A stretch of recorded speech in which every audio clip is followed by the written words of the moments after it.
Saya bersama rekan-rekan bersama tim, saya sudah berada di Desa Karangpinoto, Kecamatan Rengel, Kabupaten Tuban. Saya bersama beliaunya Mbah Komari bisa dikatakan sebagai salah satu sesepuh, dan mungkin zaman dulu mungkin babat di daerah sini mungkin ngoten nggih Bang bersama para kiai, para ulama yang lain ngoten. Saya hanya ingin sedikit bertanya loh pemirsa tentang suka duka kepada beliau sebagai seorang guru ngaji di zaman dulu gitu. Karena di zaman masa kecil saya di sekitar tahun 85 atau berapa itu Mbah? Saya belum lahir. Belum lahir ya. Mas Anwar belum lahir pemirsa.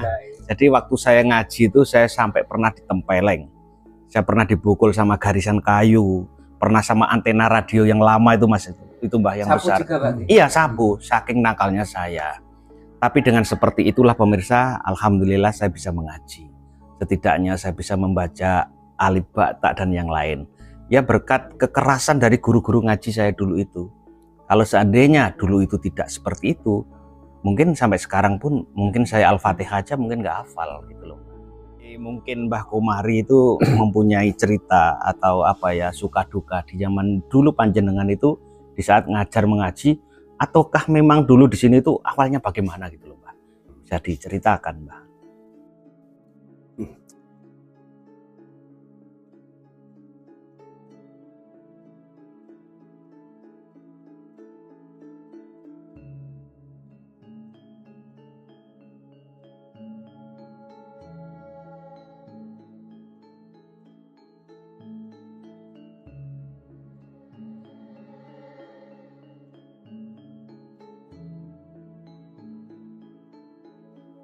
Assalamualaikum warahmatullahi wabarakatuh. Waalaikumsalam warahmatullahi wabarakatuh. Alhamdulillah, sebelumnya ya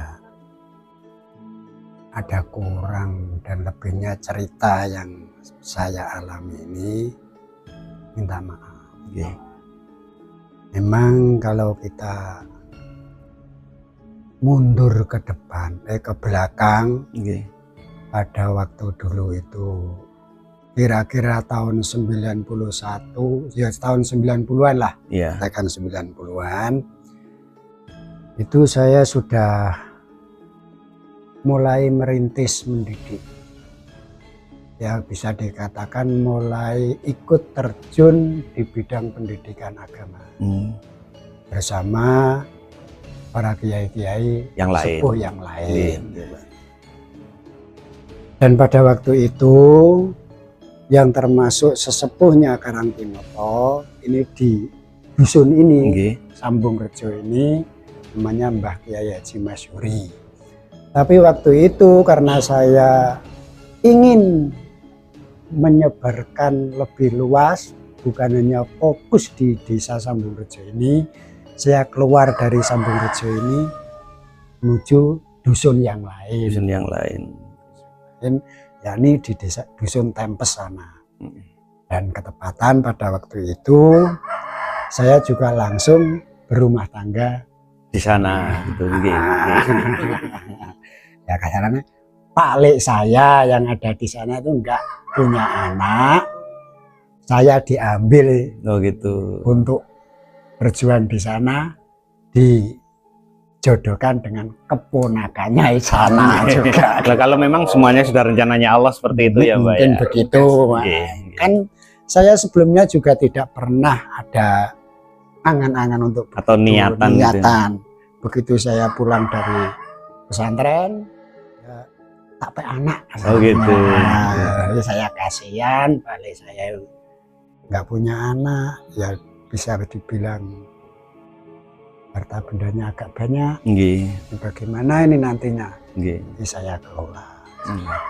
Alhamdulillah dengan dukungan balik saya, semua fasilitas yang saya butuhkan untuk perjuangan, khususnya mendidik masyarakat, selalu disupport.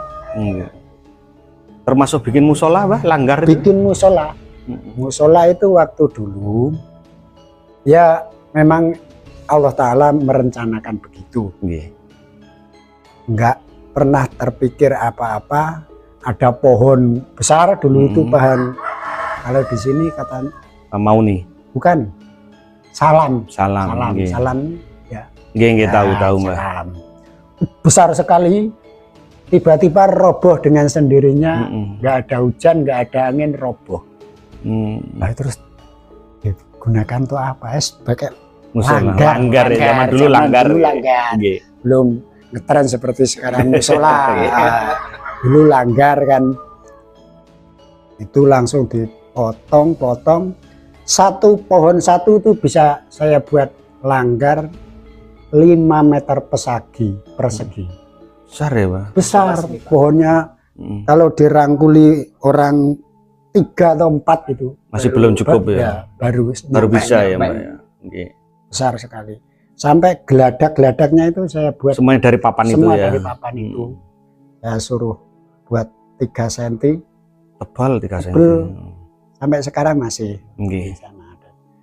Itu akhirnya saya minta izin pada perangkat desa yang ada di sana.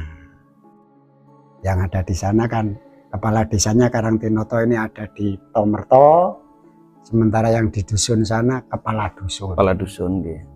Alhamdulillah saya minta izin kepala dusun mau mendirikan langgar untuk ikut berjuang menegakkan, ayo bagaimana ikut mensiarkan agama di sana.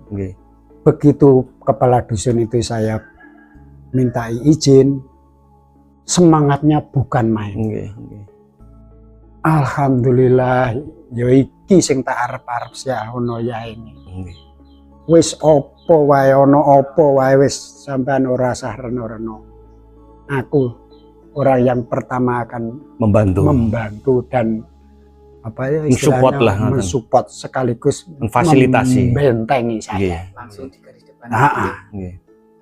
Jadi setiap program yang saya rencanakan untuk mengembangkan, memajukan pendidikan di sana, beliau selalu di depan.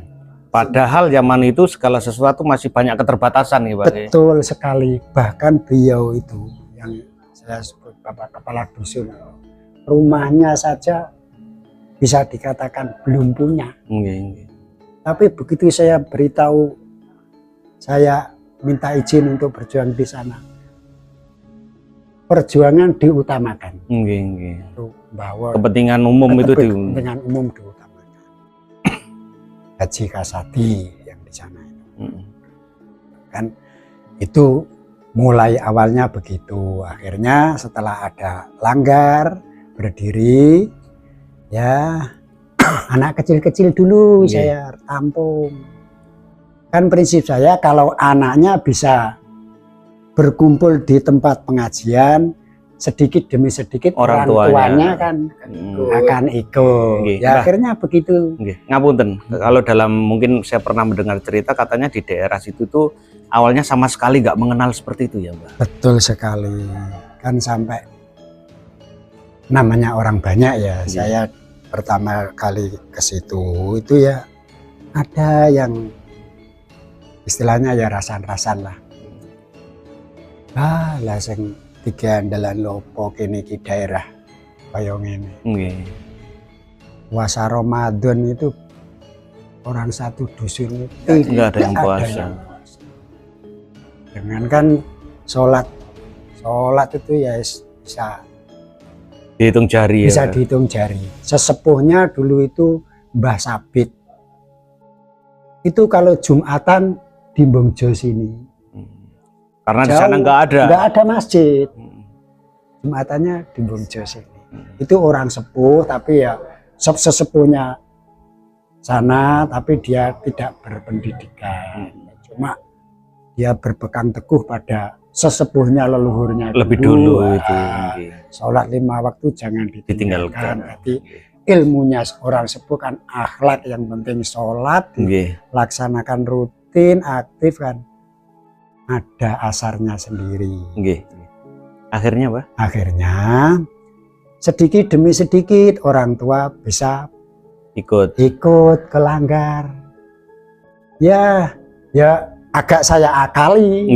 Memang harus gitu ya Mbak ya, harus berjuang politik agak saya politik. Kalau bahasa filosofi Jawanya nangkap ikannya tidak keruh airnya. Ya agak saya akali. Bagaimana enggak ngakali? Ngakalinya saya kan begini. Kadang-kadang di waktu anak dulu loh ya, anak dulu dengan sekarang kan jauh berbeda. Dulu itu setiap pada maghrib, begitu terdengar kumandang adzan maghrib, semua anak kecil itu sudah saya haruskan yang ikut ngaji. Harus adzan maghrib harus sudah berada di musola. Dilanggar saya itu. Lah, di waktu musim hujan, awal-awalnya saya bisa merekrut bapak ibunya itu. Saya ingat betul. Selesai saya ajari ngaji, hujan turun. Anak-anak kecil tidak boleh, saya mau pulang, jangan pulang. Wis to, sampean no kene wae, Jong ya. Engkau bapak ibu sampean tak paranane tak biar jemput. Secara tidak langsung orang tuanya datang ke langgar itu. Ya, satu yang paling dekat dengan rumah saya itu saya beritahu. Kandhani bapake kon jupo anake. Aku ora oleh mulai udan-udan.